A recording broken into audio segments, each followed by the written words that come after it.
Oh, good afternoon, everybody. I'm so glad that you could join us. I am so excited today to bring to you two young ladies from North Kansas City High School. North Kansas City is a school that is in our Northwest District of MASC, and they have been working very hard the last 2 or 3 years on a very special mental health project that I have heard about and thought was outstanding. So I asked their advisors to provide us with two students who could tell us about the program. And I think you're going to find a lot of what they're saying interesting, but also something that you could do in your own school. So let's welcome to our broadcast studio today are these two young ladies who have agreed to join us this afternoon. Hi, girls. How are you? Good. How are you? Good, good. Thanks so much for being with us. I know that you probably have a million things to do, don't you? Been kind of bored the last few weeks. Yeah. Yeah. We people who are in leadership roles, we don't like to sit around and do nothing. So That's we've for been sure. pretty bored lately, for sure. Well, your program at North Kansas City High School is called Stop the Stigma. So before we get started, I just want you to each introduce yourselves and tell about your role at North Kansas City and what your job is. So Mary Kate, let's start with you. Okay. Hi, guys. My name's Mary Catherine, and I go to North Kansas City High School, and I am now the student body president. Yay, good for you. Just newly elected right before spring break, right? Yes, ma'am. Good, congratulations. Okay, and who else do we have with us? I'm Catherine, and I am the committee co-chair on the Stop the Stigma. Very good. Catherine, you worked with the program last year too, and then you've taken over the chairmanship or the co-chair job this year? Yeah, I've been on it for the past 2 years. So. Good. So you're totally invested. Good for you. Well, ladies, why don't you tell me a little bit about why the program got started? You know, like what was going on in your school, or why did you decide that it was important?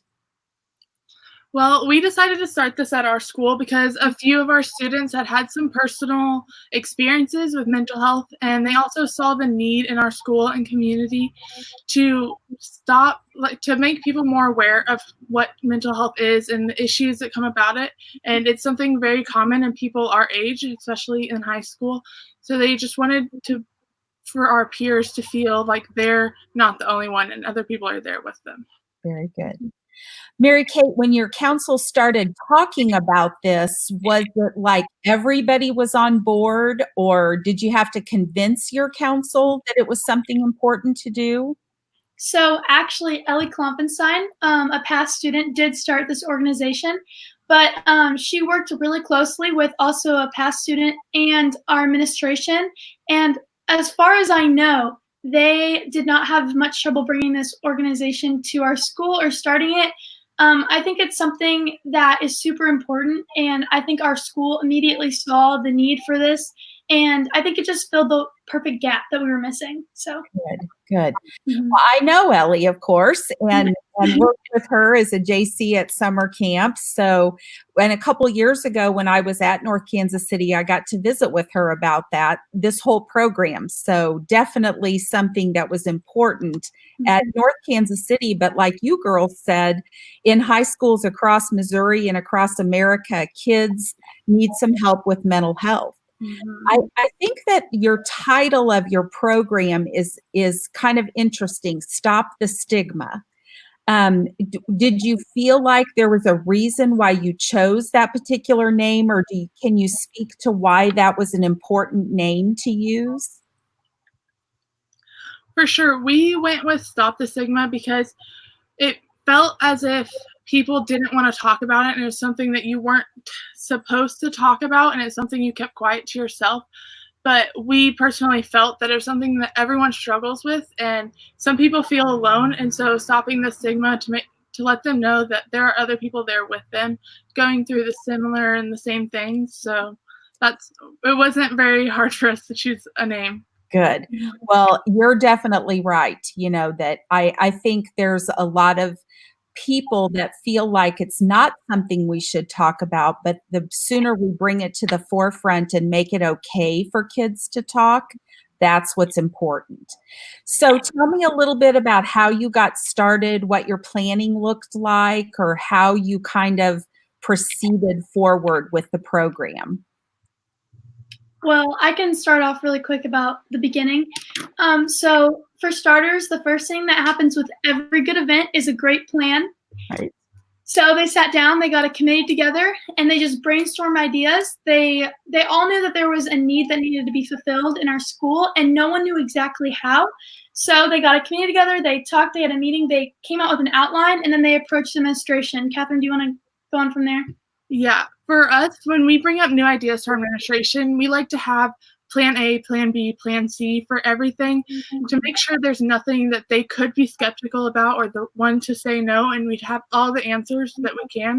And our advisors help us a lot with that. We go to them first, and they'll anything and everything that administration could have issues with, they help us figure out alternative ways to get our message and our ideas across.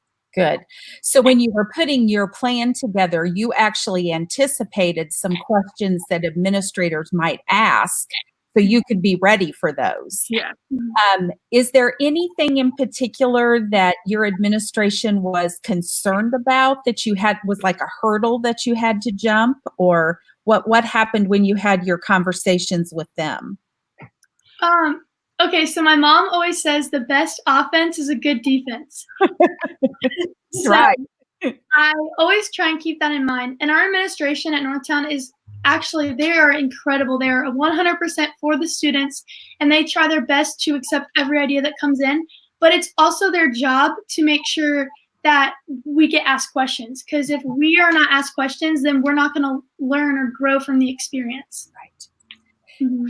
Definitely helps you when the next project comes along, or even when you're doing your next event or activity. You've got to be ready for those things and anticipate them. Sure. So when you put together the project, you have some specific activities that you do. Is it during a specific week that you do this program? Tell us about what that week looks like.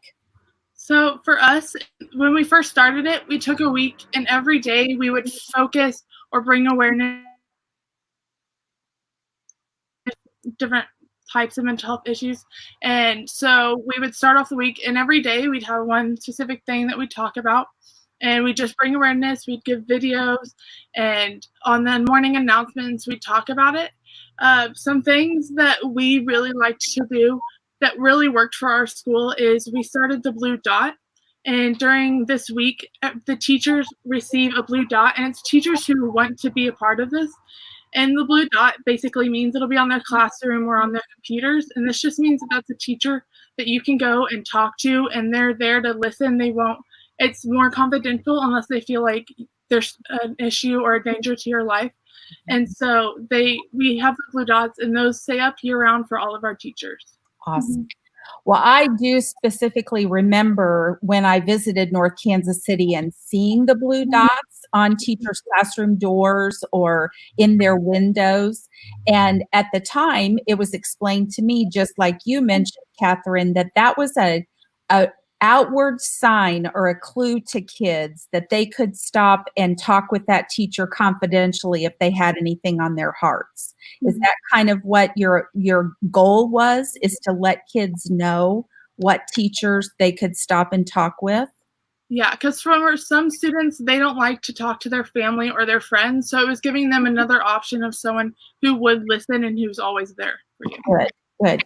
Well, I know you have other activities that you want to share, but tell me about, you mentioned you had a focus on each particular day during the week. So tell me a couple of those that you maybe would show a video about, or that you focused your day on. Did you do anything with eating disorders ever? Yeah, so we'd have a variety. We've had eating disorders. We talk about suicide awareness. We talk about different things with drug abuse and things like that. We partnered with our local mental health center, which was Tri-County for us, and they would have something that they would see as really like blossoming as an issue at that time, and so we'd like to incorporate those through it. And we'd like to have a wide variety because everyone's different and there's many different things going on, and so we would make posters and hang them up, and we'd wear a color to bring awareness every day. So we have a color associated with those days, and that's what we would wear to bring awareness and show everyone. Good, good. So anxiety and depression and eating disorders and sexual assault maybe could have been one of the topics that was part of your program. Good. That suicide awareness is so important. And you mentioned Tri-County Health, which I've worked with myself at too. Did they provide some of the resources, or did they suggest some ideas of things that you could do? You want to speak to that? Yeah, they would give us any resources we needed, and we would put in an application for a grant, and with that grant we'd get different things like lanyards, stickers, different resources for that time or during that week. And they were very nice and very easy to talk to. They were always there. Anything we needed, any resources, any questions we had, and they were always very supportive of the program. That is so awesome that they were able to supply some grant money to your program, because that we all know that things cost money and Stuco's not made of money. So good to have that kind of support. Mary Catherine, do you want to talk a little bit about another one of the activities that you've done during the week? One of your favorites? So my personal favorite would be the therapy dogs. Okay. We do bring in service dogs, or also known as therapy dogs, a couple days during this Mental Health Awareness Month. It really is a great stress reliever for really any student or even staff that might just need to take a break, breathe, chill out a little bit. And I think it just showed that kids that like school is not supposed to be this big stress thing. It's supposed to be hard, but it's also supposed to be your safe place. Yep. And that's why I think that was probably one of my favorite projects. Along with we do multiple projects, so that's definitely probably one of my top favorites. So cool. And you guys had a service dog or a therapy dog right there, probably in your community, or somebody in your school that had one that could come and visit at the school. Yeah, there was a local program that would bring dogs for volunteers that would bring their service animals to local schools during finals weeks or things like this. And so it was really easy for us. Good, good. Well, I heard you girls talking earlier about the monkey off your back. And I'm really interested to know what that is and what that looked like. So could one of you talk about that? Yeah, I'll do it. Okay. That's also another one of my favorite projects, basically because some people don't feel comfortable sharing what they're going through. I know I've definitely dealt with that throughout life. Sometimes it just gets hard and you don't want to feel like you're putting your burden on somebody else. Sure. So we created Monkey on Your Back, which is a bulletin board we put up during the month of Mental Health Awareness Month. And we have little like monkey cutouts. You can take pens and you can write what you don't want to burden someone else with and staple it on the bulletin board anonymously. And then you kind of like, it's a sigh of relief, but it's something that you also know will never get back to you. That's awesome. Well, and it also probably is a sign to other kids that have that same issue, that they're not alone. They're not the only person that's dealing with that particular thing. So what a great idea. I love that. Thank you. Let's talk about one more. That I see on your list that you have clothespins. And let's talk about that project and what that looks like. Yeah, so for our school, this is really, everyone enjoyed this one. We would take clothespins and we'd write a compliment, or we'd write a little something to make you smile, and you would go around and try and hide it on someone's like backpack. And so later on, when they're looking through their backpack, they'd see it and make them smile. And then on the other side, we'd have pass it on. So you'd go and you'd find a friend or someone, even if it was someone you thought needed it, and you'd pin it on their backpack to let them have a smile later on in the day. That is so cool. So you're not only it sounds like kids are getting compliments, but then you're providing a way for them to give compliments away and say something positive to somebody else in the school. That's cool, because we all know that gratitude and positivity are things that help your mental health and help relieve stress and anxiety. Um, and that brings me to the last thing is I think sometimes you've also done some kind of a money collection, or you've had some type of a fundraiser in the name of a mental health organization. Can one of you talk about what that looks like?